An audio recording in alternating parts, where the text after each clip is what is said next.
So another day has passed and another Super Mario Odyssey review has come out. This from Japanese publication Famitsu. Now there's a lot of people that don't necessarily trust Famitsu when it comes to review scores anymore because a lot of the review scores are generally between a 35 and a 40. But it is interesting noting this because right now Super Mario Odyssey is tied for their best ever rating of a Mario game. So how Famitsu does things is they have 4 separate people review the game, and then they put those reviews together, and they're based out of 10. They add it, and you end up with a final score out of 40. So what happened is 3 of the reviewers gave Super Mario Odyssey a perfect 10, while 1 reviewer gave it a 9 out of 10, for a total cumulative score of 39 out of 40. And to put this in perspective, Breath of the Wild actually got a 40 out of 40.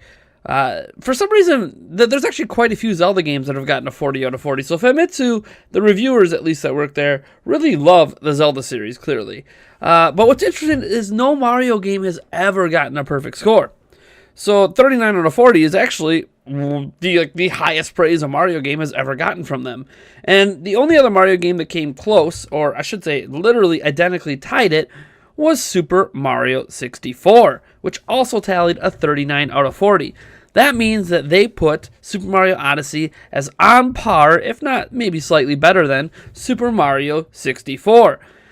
In fact, here's a listing of all of their titles. Now you'll notice that interestingly enough, Super Mario Galaxy 2 is actually one of the lower rated 3D Mario games ever released.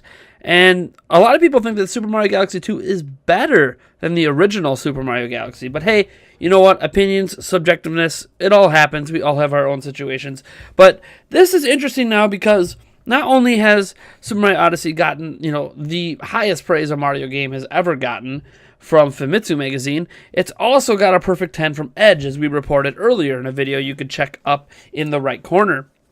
So this is just a really interesting thing to me that Super Mario Odyssey, 2 reviews in, is really sitting at the top of the heap, at least when it comes to Mario games. I'm going to be interested to see if this holds up once we get more reviews. Obviously, I couldn't read the Famitsu reviews, so I don't know what they, if there's anything in the text of the review that I would want to highlight, because it's in Japanese, but it's still really interesting. This also brings up a grander point of, do review scores matter? Certainly Nintendo thinks they matter, and the review scores of Breath of the Wild earlier this year clearly helped drive the hype and the continued sales of Breath of the Wild, even to this very day. So it'll be interesting to see if Super Mario Odyssey can keep up its torrid pace of scores so far. I know it's just 2, but they're big ones. And I don't know. I guess the question I'm going to throw at you guys is, do you think Super Mario Odyssey is going to score as well as Zelda? Now, Zelda was interesting because Breath of the Wild got a ton of perfect scores. And I don't know if Super Mario Odyssey can honestly match the total perfect scores that Breath of the Wild got. But Breath of the Wild also had a handful of lower scores. We're talking 7s out of 10. And while you might disagree with that, there's plenty of people that do agree with that kind of scoring. And it'll be interesting to see if while Super Mario Odyssey might not get as many perfect 10s, it might have less low scores.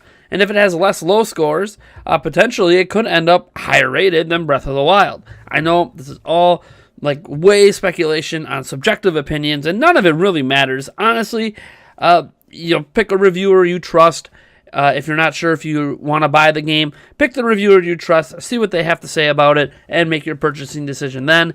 But I'm obviously getting Super Mario Odyssey. We're giving away a copy of Super Mario Odyssey. There's a link to that giveaway down in the description below.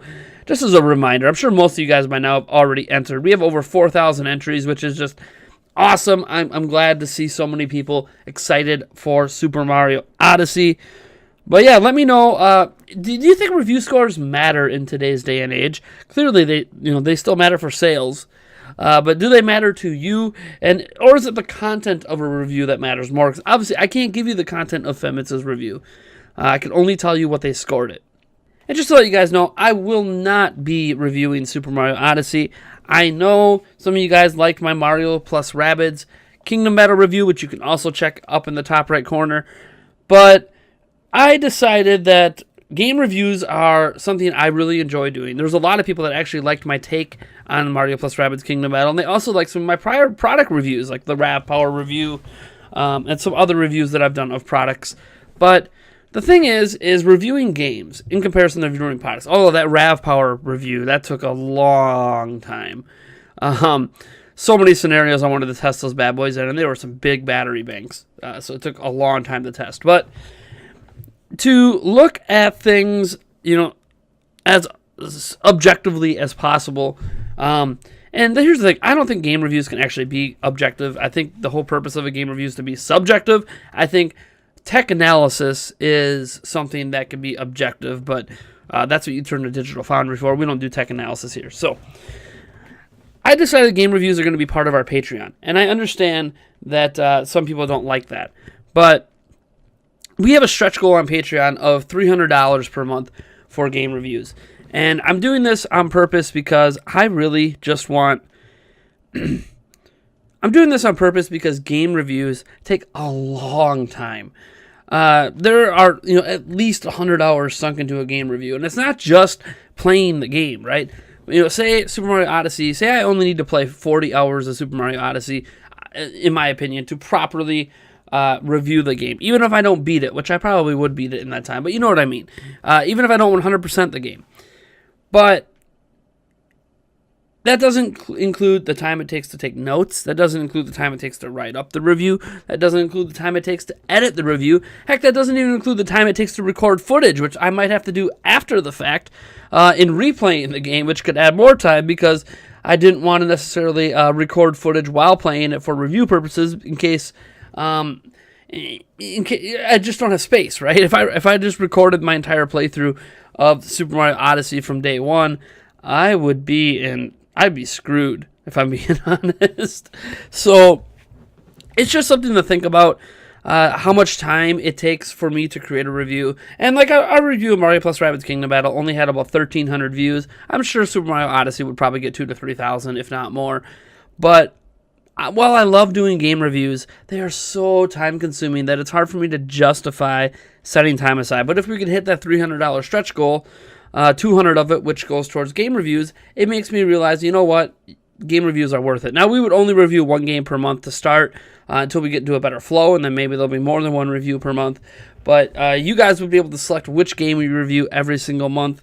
I don't know if I'd open it up to a public or just Patreon backers yet, but yeah, it's something that I love doing, I want to do, and maybe someday I'll do it on my own regardless of what we get on Patreon. But if you guys would like to see me review games like Super Mario Odyssey and stuff, please head on over to patreon.com/Nintendo Prime. Show some love, even for as little as $1 a month. I mean, we get thousands of views on our videos.